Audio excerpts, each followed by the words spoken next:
Hi and welcome to a new vlog.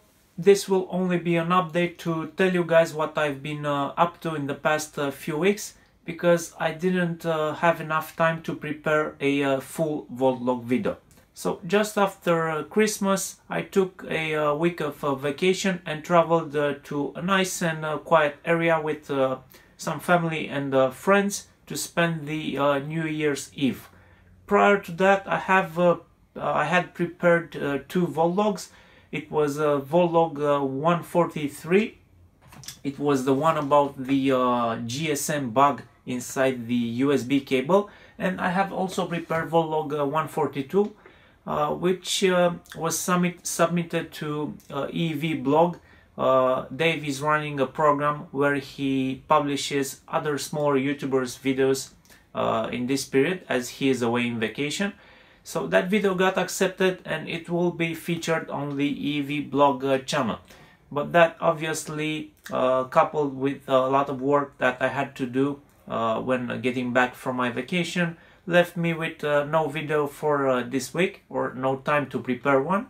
So that's why I'm just giving you this update to let you know what I've been up to in the past few weeks. The past few days I've been thinking to build my own Trezor wallet, and if you don't know what that is, it's a hardware wallet for cryptocurrency, and the nice thing is that it's open source software and hardware. The hardware is pretty simple, an OLED display with a STM32 microcontroller and a few passives around it, and I have already ordered the parts and the PCBs. However, I'm not sure that upon completion of the project I will be able to register it on their website. That's something I don't know. I'm not sure if they somehow check a unique ID or something from the STM32 micro and would only allow those. I really don't know, but even so I'm still going to build it. So I've been trying to print its enclosure on my 3D printer because they offer the STL files for the enclosure as well as open source, so you can check the files and build your own. So this was my first attempt. It's a two-part enclosure. As you can see, the infill was just 20%, clearly not enough, and by design this front panel is too thin. This was my second try. I increased the infill to 80% and it looks better, but in the final form I'm going to go with 100% infill. For such a small part, I think it's the best option. I will also need to increase the thickness of this front panel.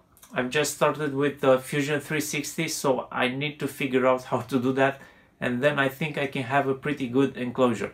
So far I spent like 15-20 minutes inside Fusion 360 without watching any tutorial or anything, and I haven't figured out so far how to increase the thickness of this front panel.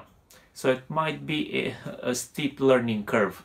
I've also printed this small part I found on Thingiverse, and it's a piece which is supposed to help me while soldering Pagoda antennas.